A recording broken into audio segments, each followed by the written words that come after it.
congregación lee el versículo que está en azul y finalmente va a aparecer un versículo que está como bordeo rojo y ahí se lo leemos todo en conjunto. Entonces dice Zacarías 1, versículo 1 al 2. En el octavo mes del año segundo de Darío vino palabra de Jehová al profeta Zacarías, hijo de Berequías, hijo de Ido, diciendo: Se enojó Jehová en gran manera contra vuestros padres. Diles pues, así ha dicho Jehová de los ejércitos: volveos a mí, dice Jehová de los ejércitos, y yo me volveré a vosotros, ha dicho Jehová de los ejércitos. No seáis como vuestros padres, a los cuales clamaron los primeros profetas diciendo: así ha dicho Jehová de los ejércitos, volveos ahora de vuestros malos caminos y de vuestras malas obras, y no atendieron ni me escucharon, dice Jehová. Vuestros padres, ¿dónde están? Y los profetas, ¿han de vivir para siempre?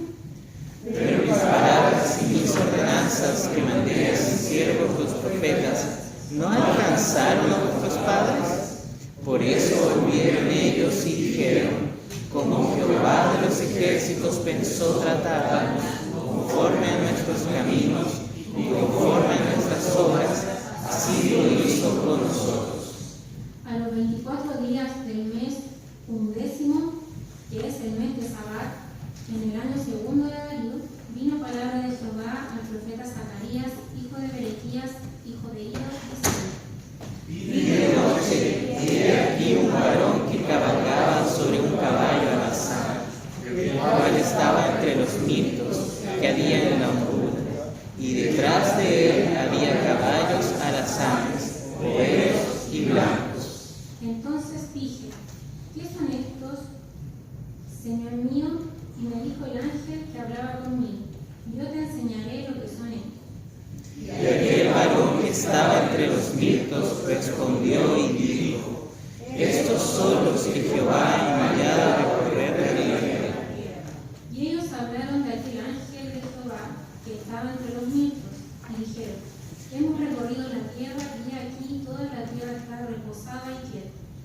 Respondió el ángel de Jehová y dijo: oh Jehová de los ejércitos, ¿hasta cuándo no tendrás piedad de Jerusalén y de las ciudades de Judá, con las cuales has estado airado por espacio de 70 años?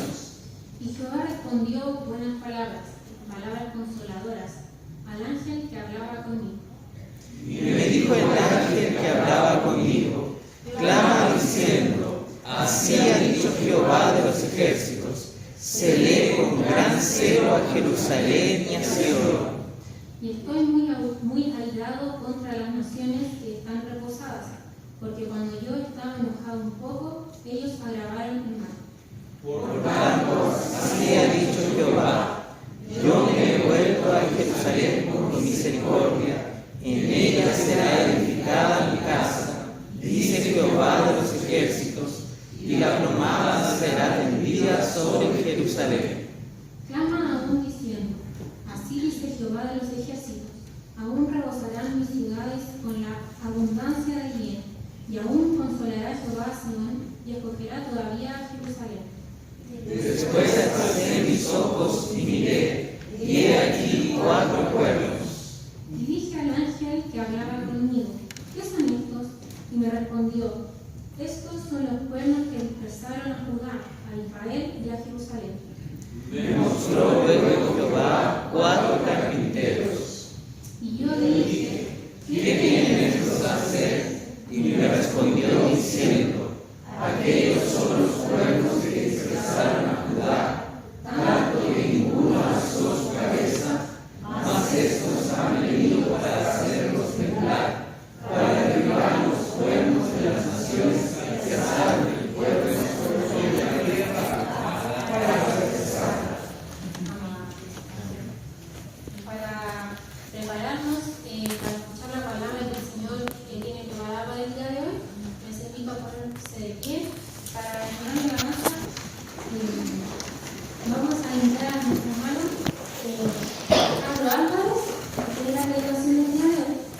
Y antes de que comience, le le quiero pedir a nuestro hermano Alejandro Molín si puede dirigir una oración para que el Señor hable a través de nuestro hermano. Desde el cielo te damos gracias por palabras que están en medio de nosotros, que tu Santo Espíritu ha preservado hasta el día de hoy, por lo cual podemos tener la certeza de que es tu palabra y que hoy será expuesta por nuestro hermano Alejandro Álvarez, a quien tú, Señor amado, has dado una gracia para poder prepararse, estudiar, meditar y someterse primeramente él a tu palabra para luego exponerla delante de nosotros.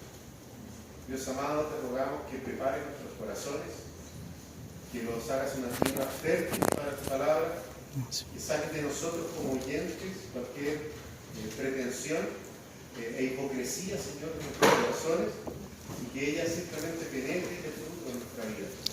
Como también te pedimos por el predicador, para que ninguna palabra de su corazón pecador salga de su boca, sino todo aquello que sea para edificar el pueblo. Oramos, Señor, confiados en que tu Espíritu es el que nos permite comprender por qué es el que nos ilumina a través de tu palabra. Oramos en el nombre de Cristo Jesús. Amén. Amén. ¿Aló? ¿Aló? ¿Aló? ¿Aló? ¿Aló? Ahí sí. Muchas gracias. Bien, hermanos, primero agradecer la invitación a predicar. Estoy muy contento. Agradezco al consistorio y también a su pastor. Estoy feliz de poder acompañarlos este domingo y rendir cultos a Dios juntos. Reciban por favor los abrazos y cariños también de la iglesia a la cual yo participo y pertenezco en este momento, que es Iglesia Reconciliación Purranque, una iglesia evangélica en el sur de Chile, ¿ya? Purranque, por si alguno no lo conoce, queda entre Osorno y Puerto Montt. Si todavía no lo conoce, queda en la carretera hacia el sur de Chile. Y bien, estamos frente a la palabra del Señor. Y a modo de introducción, no sé si usted sabía, pero el 13 de octubre, hace un mes aproximadamente, se celebró el Día Internacional del Fracaso. No sé si lo había escuchado por ahí, quizás por las redes sociales.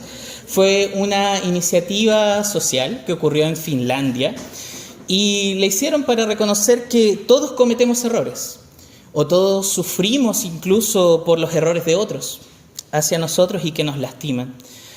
Pero a pesar de estos errores, lo que ellos querían hacer al poder celebrar este Día Internacional del Fracaso era que a pesar de los errores se puede aprender de ellos. Y fue una iniciativa universitaria que hicieron para poder cambiar esa percepción del fracaso. Ahora el cristiano no es ajeno a esta experiencia. El cristiano fracasa, y más de una vez, muchas ocasiones. Creo que todos en el fondo de nuestro corazón podríamos llegar a admitir que hemos fracasado en algún aspecto de nuestra vida, o hemos sido incluso impactados por el fracaso de otros en nuestras vidas. Es una experiencia común y debemos admitirla. Y si aún no te ha pasado, como dice la canción de 31 minutos que está de moda hoy en día, en esta vida tú vas a fracasar. Algunos se la cortan. Sabemos que todas las cosas en esta vida son gobernadas por Dios. Y Él muchas veces va a usar estas experiencias de fracaso. Las va a usar para discipularnos, para corregirnos y también para enseñarnos. Hoy leímos un texto muy grande, varios versículos, y desafiante por lo demás, porque Zacarías no es un libro fácil de leer. Pero Zacarías, a modo de contexto, fue un profeta y también un sacerdote. De hecho, en el versículo 1 se le menciona y dice, hijo de Berequías, hijo de Ido. Lo que significa eso es que él provenía de una familia sacerdotal.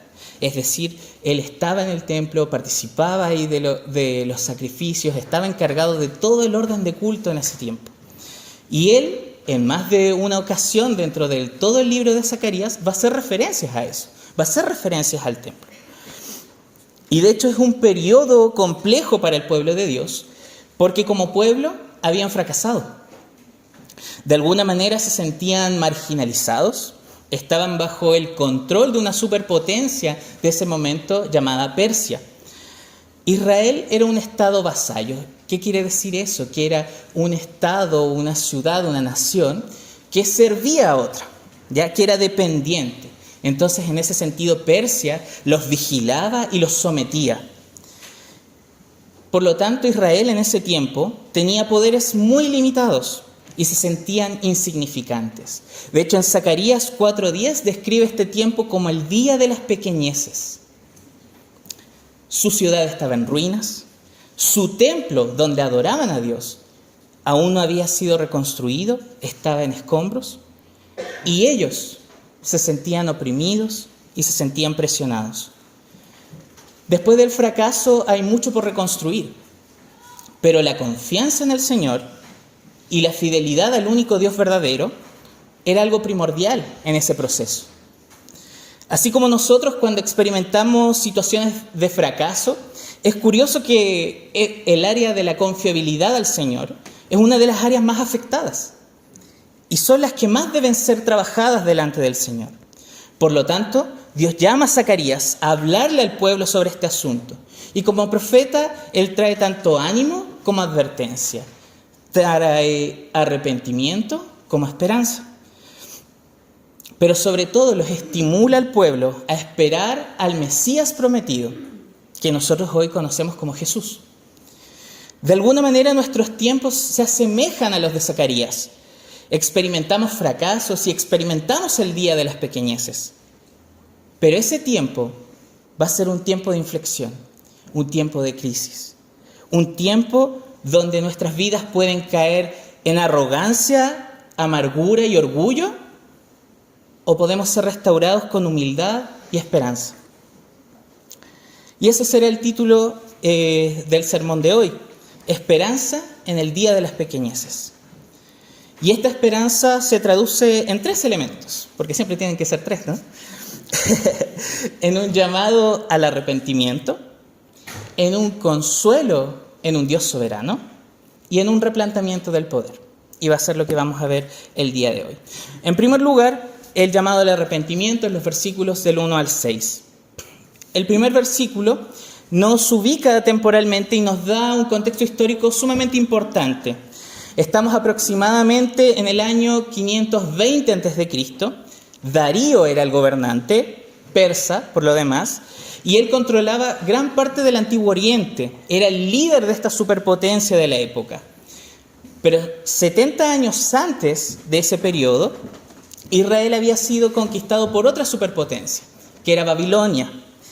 Y si bien aquello fue una maniobra política, militar, esa conquista representó una dura realidad para el pueblo de Dios, una dura realidad que el pueblo tuvo que afrontar. Detrás de esta invasión estaba el Dios soberano, que los envió al exilio, y los envió por una razón.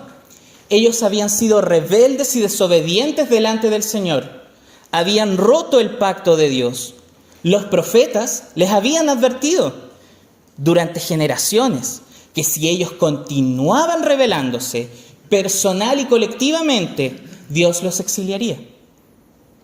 Lo había advertido, incluso eran los términos del pacto, los términos de la relación que él había iniciado con su pueblo. Y ellos, al igual que nosotros en más de una ocasión, no hicieron caso a las advertencias. Y el exilio llegó como disciplina y castigo. Sus ciudades fueron conquistadas, el templo fue destruido, quedando en escombros, y el pueblo de Dios fue llevado a Babilonia. Toda la alegría, toda la confianza y toda la seguridad que ellos habían construido fuera de las promesas de Dios fue destruida por medio de ese fracaso. 50 años después de ese evento, Babilonia, esta superpotencia que se creía la más grande, fue conquistada y derrotada por otra superpotencia, que es Persia. En ese momento, Ciro era el gobernante. Hubo un intercambio de superpotencias, pero Israel seguía en su estado de esclavitud, seguía en su estado de servidumbre. Pero Persia tenía una política exterior un poco más moderada, por lo que permitió que algunos de los exiliados regresaran a su tierra, regresaran a Jerusalén. Y durante estos 20 años anteriores a lo que leímos en Zacarías, ellos intentaron reconstruir la ciudad y el templo, pero la obra no progresó. Se estancaron y se sintieron desilusionados. recordando los años pasados y anhelaban un cambio. En estos 6 versículos, del 1 al 6, Zacarías les recuerda al pueblo de Dios esta historia, aquella donde la ira de Dios había sido derramada por los pecados de su pueblo. Pero esta nueva generación ahora tiene una nueva oportunidad, donde era necesario comenzar con donde nosotros también debemos comenzar, con el perdón y la comunión con Dios. Ahora, el mensaje a esta generación no es un juicio inevitable, sino que es un llamado personal y grupal a volver. Y a volver a nadie más y nada menos que al Señor. El Señor los estaba llamando a una relación íntima y personal con el Dios del pacto, con el Dios que quería relacionarse con ellos y el Dios que estaba prometiendo que los iba a cuidar y los iba a amar fielmente y para siempre. Para esto deben arrepentirse de corazón y deben reconocer que han pecado, deben reconocer que ellos han errado, que no han amado a Dios y no han amado al prójimo como deberían. Y no solo eso, sino que también deben dolerse por su pecado, porque es una ofensa contra el Señor de los ejércitos, aquel que creó todas las cosas.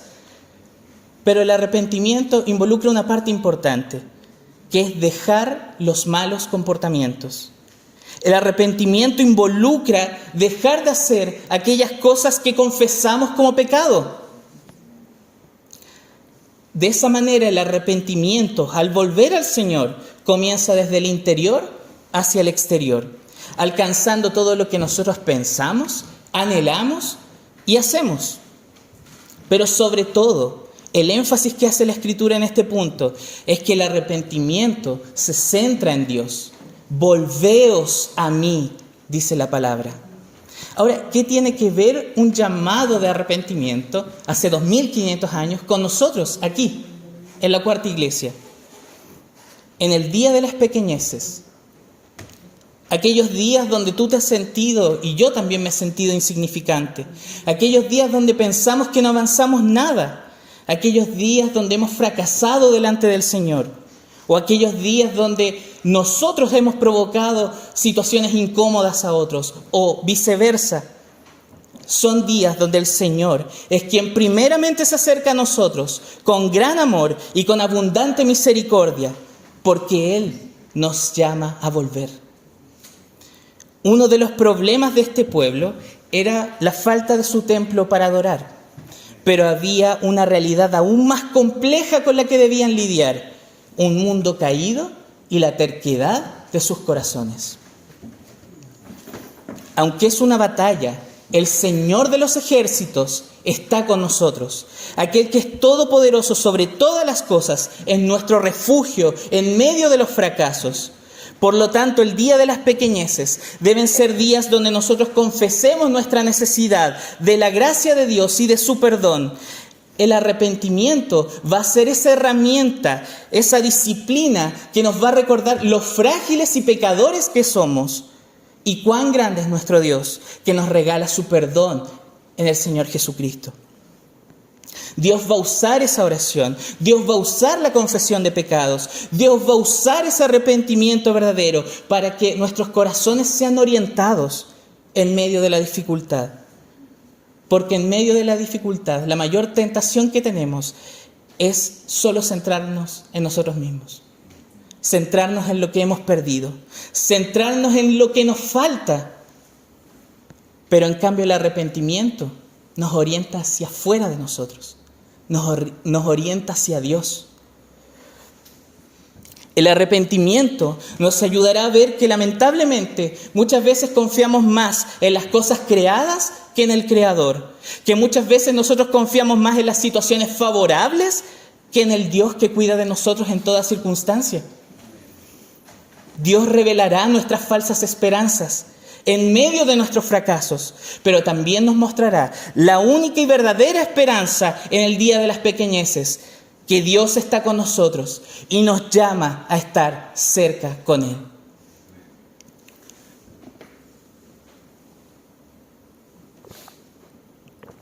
En segundo lugar, también en el día de las pequeñeces tenemos un consuelo en un Dios soberano. Y eso lo vemos en la primera visión, que está en los versículos 7 al 17. En el versículo 7 se nos dice que esta visión ocurre 3 meses después de este llamado del arrepentimiento. Y aquí Zacarías tiene una serie de 8 visiones en una noche larga, lo más probable. Y todas estas visiones que están en el libro de Zacarías forman un cuadro general de lo que Dios está haciendo con Israel, con el pueblo de Dios, en el día de las pequeñeces. Y de alguna manera, primero expone la visión y la explica. La expone en los versículos 7 al 13 y la explica de los versículos 14 al 17. Leamos, por favor, y acompáñenme ahí en la lectura desde los versículos 8 al 10. Vi de noche, y he aquí un varón que cabalgaba sobre un caballo alazán, un caballo rojizo, el cual estaba entre los mirtos, aquel arbusto que da murtas, que había en la hondura, o sea, un valle profundo. Y detrás de él había caballos alazanes, overos, que son unos que son manchados, y blancos. Entonces dije, ¿qué son estos, Señor mío? Y me dijo el ángel que hablaba conmigo, yo te enseñaré lo que son estos. Y aquel varón que estaba entre los mirtos respondió y dijo, estos son los que Jehová ha enviado a recorrer la tierra. Los símbolos en las visiones y en las profecías son importantes. Y habla de caballos aquí en este punto. Para algunos quizás les encantan los caballos, ¿cierto? Pero en este tiempo, ver a un caballo significaba batalla. Hay una batalla que se acerca. De hecho, en el tiempo en que Zacarías tiene esta visión, Persia vigilaba a estos estados, a estas naciones vasallas, a través de jinetes. Y si algo no les gustaba, ellos iban, llevaban un informe y al tiempo después el ejército se venía a acercar. Para un israelita como Zacarías, pensar en caballos era un recordatorio de que no eran libres. Era un recordatorio de que ellos estaban siendo oprimidos y que estaban bajo una potencia extranjera. Pero fíjate aquí que los jinetes, estos caballos y las personas que vienen en él, no vienen de Persia. Son jinetes enviados por Dios a las naciones, a recorrer toda la tierra, los 4 puntos cardinales, norte, sur, este y oeste. Y con esta visión, lo que Dios está diciendo y afirmando es que Él es el verdadero soberano, no el gobernador de Persia. Él es el que vigila la tierra. Él es el que tiene más poder. Ahora estos jinetes traen un diagnóstico y lo vemos en el versículo 11, que dice, y ellos hablaron a aquel ángel de Jehová que estaba entre los mirtos y dijeron, hemos recorrido la tierra y he aquí toda la tierra está reposada y quieta. Parecen buenas noticias, ¿no? Está quieta, reposada, pero en realidad el texto nos señala que son malas noticias. Y son malas noticias, ¿por qué? Porque la paz de la tierra, esa tranquilidad que había sido alcanzada, era el resultado de la injusticia y la deshumanidad. De hecho, las palabras reposada y quieta aquí eran usadas cuando las naciones realizaban actividades egoístas y sacaban provecho de las naciones conquistadas. Es más, leamos los versículos 14 al 15. Dice, y me dijo el ángel que hablaba conmigo, clama diciendo, así he dicho Jehová de los ejércitos, celé con gran celo a Jerusalén y a Sión, y estoy muy airado contra las naciones que están reposadas, porque cuando yo estaba enojado un poco, ellos agravaron el mal. El pueblo de Dios no estaba en reposo y no se sentía seguro. Dios está observando la acción de las naciones extranjeras y ha visto que se han excedido. Ellos están haciendo fracasar a otros. Y está bien, Israel había fracasado, pero Dios no permite esa situación, no le agrada esa situación. Si bien el exilio fue una disciplina de Dios, pero la alegría con que las naciones estaban aplastando a Israel fue excesiva. Ahora Dios entregó, como lo veíamos ahí en el versículo 13, palabras buenas, palabras de consolación. Y por un lado, con la visión, Dios les indica que Él es soberano sobre el mundo.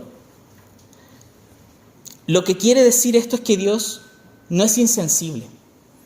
Dios no es indiferente y desinteresado con el mundo. De hecho, a Él le importa el mundo y le importa su pueblo. Y eso es el celo del Señor, que a Él le importa su pueblo y va a hacer todo lo que sea necesario para estar con Él. Vemos ahora los versículos 16 y 17. Por tanto, así ha dicho Jehová: yo me he vuelto a Jerusalén con misericordia. En ella será edificada mi casa, dice Jehová de los ejércitos, y la plomada será tendida sobre Jerusalén. Clama aún diciendo: así dice Jehová de los ejércitos: aún rebosarán mis ciudades con la abundancia del bien, y aún consolará Jehová a Sión, y escogerá todavía a Jerusalén. Esta visión está marcada por una imagen, y es la imagen del mirto, aquel arbusto que les comentaba que trae murtas. De hecho, se ve mucho en el sur de Chile. Lo curioso es que no crece en los desiertos, que es en un lugar donde ellos estaban. Necesitan una tierra fértil para crecer. Por lo tanto, lo que Dios les está señalando es que los mirtos simbolizan fertilidad, simbolizan bendiciones espirituales.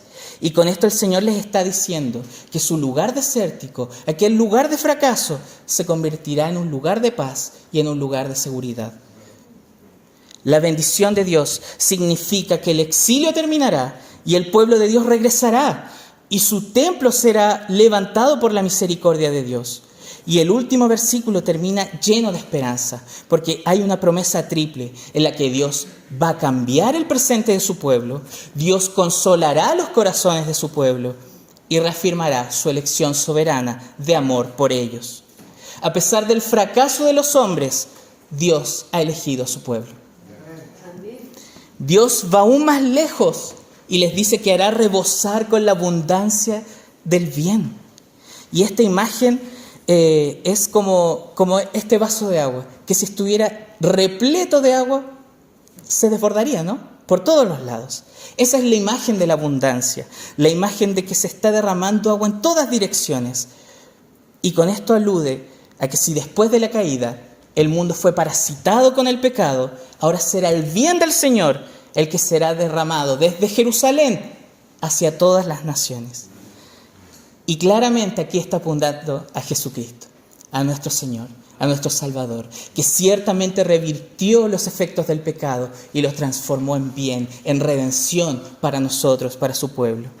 Ahora, ¿qué tiene que ver esta visión de unos caballos, de un mirto, con nosotros? La relación es que una palabra de esperanza puede cambiarlo todo. Y así le habla Dios a su pueblo, que se siente abatido, oprimido, excluido y fracasado. Y puede ser la sensación que algunos de nosotros podamos tener hoy.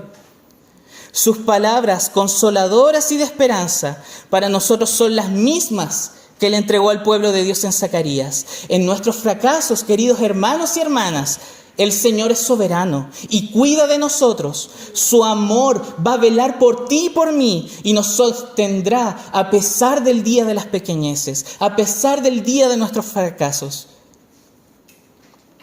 En ese día, recuerda por favor que si has creído en Cristo Jesús, Dios te ha elegido y te ha amado con amor eterno y te ha prolongado su misericordia. Si bien el texto apuntaba a una reconstrucción del templo, hay un horizonte mayor de cumplimiento, que es el momento en el que el Señor Jesucristo vino a su pueblo y visitó a Jerusalén y habitó con nosotros.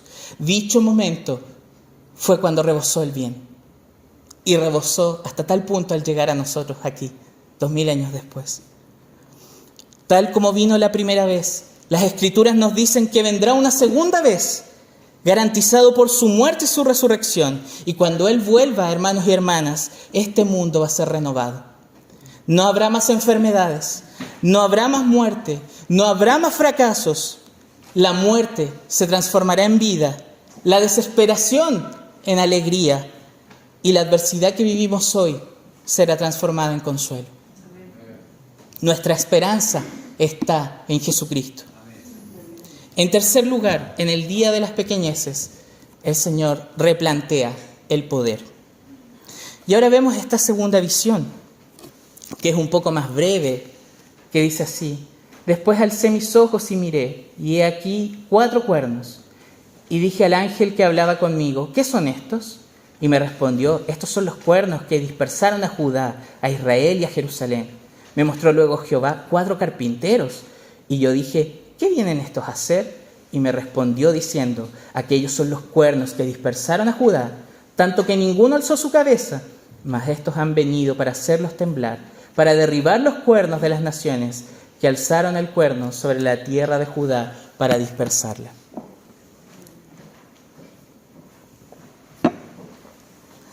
Anteriormente, imperios hostiles, como les había comentado, Babilonia, Persia, habían derrotado a Israel y a Judá. El pueblo de Dios se sentía muy vulnerable. Y esta visión ahora muestra 4 cuernos que son derrotados por 4 carpinteros. Una visión muy rara, ¿no? Pero estos 4 cuernos, en esta época antigua, simbolizaban poder, gobierno y una gran capacidad de daño.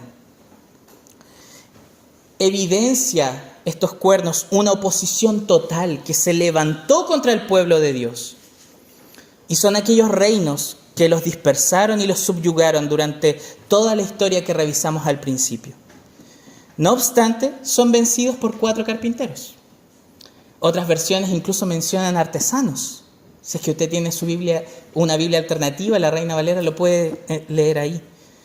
Pero independientemente de la versión que leamos, Dios quiere que recordemos a aquellos que participaron en la construcción del tabernáculo, ahí en el Éxodo, que fueron impulsados y capacitados por el Espíritu de Dios.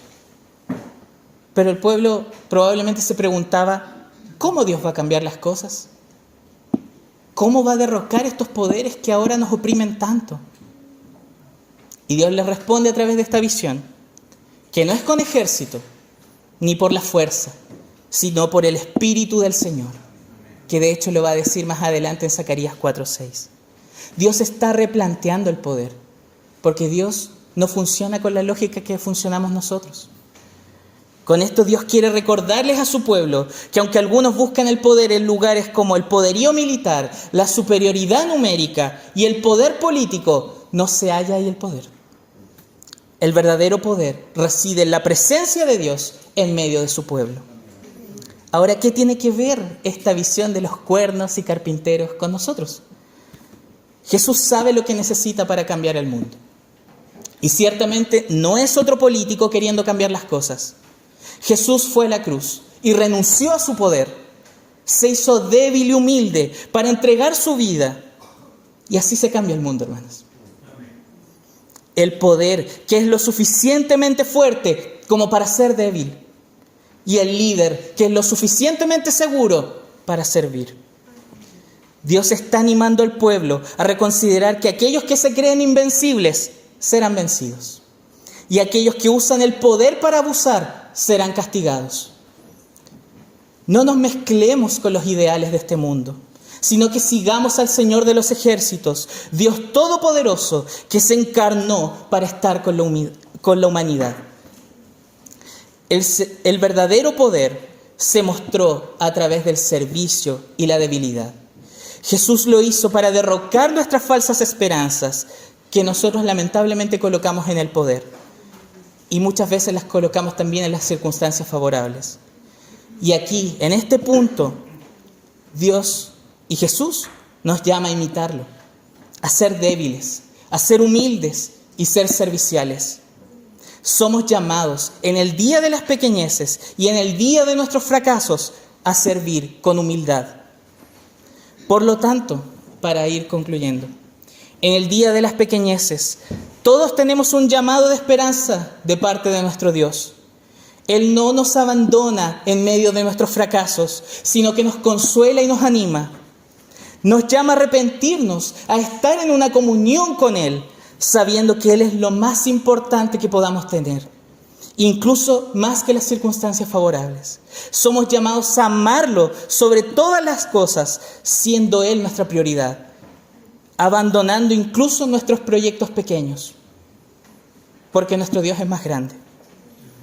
Somos consolados con su soberanía, que controla todas las cosas, incluso nuestros fracasos han sido filtrados por su voluntad, con el propósito de que nosotros en ese momento aprendamos a confiar en Él y miremos sus planes con una perspectiva mucho más grande, porque nuestra perspectiva es muy pequeña. Somos de mirada pequeña y no logramos ver todo el panorama que Dios sí ve. Por esto, hermanos y hermanas, confiemos en su voluntad, que es buena, agradable y perfecta. Y somos llamados también a replantearnos nuestras acciones. Dios anhela que sirvamos aún en el día de las pequeñeces. El día de nuestros fracasos no es un tiempo para alejarnos de todo, sino que somos llamados a involucrarnos con lo poco que Dios nos da. Sobre todo en el día del fracaso. Y querido hermano, querida hermana, si puedes quedarte con algo, quédate con esto. Por favor, recuérdalo. En el día del fracaso, confía en Jesucristo, que vivió una vida agradable ante Dios. No falló como nosotros fallamos, ni hizo caer a nadie a su alrededor. De hecho, Él murió por nuestros fracasos, murió por los momentos donde todos aquí pecamos y murió por aquellos momentos donde la embarramos, por los pecados de otros contra nosotros, incluso por aquellos que nos hicieron pasar momentos horribles. Dios cargó el pecado y la ira de Dios que estaba reservada para todos nosotros, y en vez de eso nos dio salvación, nos dio consuelo y nos dio esperanza. Oremos. Amado Dios, tú eres nuestro refugio en medio de las aflicciones y fracasos. Tú estás con nosotros. Tu palabra nos entrega esperanza y consuelo en medio del día de las pequeñeces. Y nos desafía, Señor, a vivir en esta vida a la manera de Dios. Señor, te rogamos que nos perdones porque muchas veces nosotros confiamos en nosotros, nos centramos en nosotros y en medio de las dificultades nos alejamos de ti. Perdónanos, Señor. Te pedimos perdón porque muchas veces nosotros dejamos que la amargura y el resentimiento nos gobiernen el día de las pequeñeces, en los días de la frustración. Te pedimos perdón, Señor. Te rogamos por tu palabra que tú nos transformes, que el Dios maravilloso que adoramos en este día nos cambie y que nos ayude a ser un pueblo que en el día de las pequeñeces, en el día de los fracasos, centra la mirada en ti, en el Salvador Jesucristo, que murió por nuestros fracasos y resucitó para darnos una esperanza que no defrauda. En el nombre de Jesús. Amén.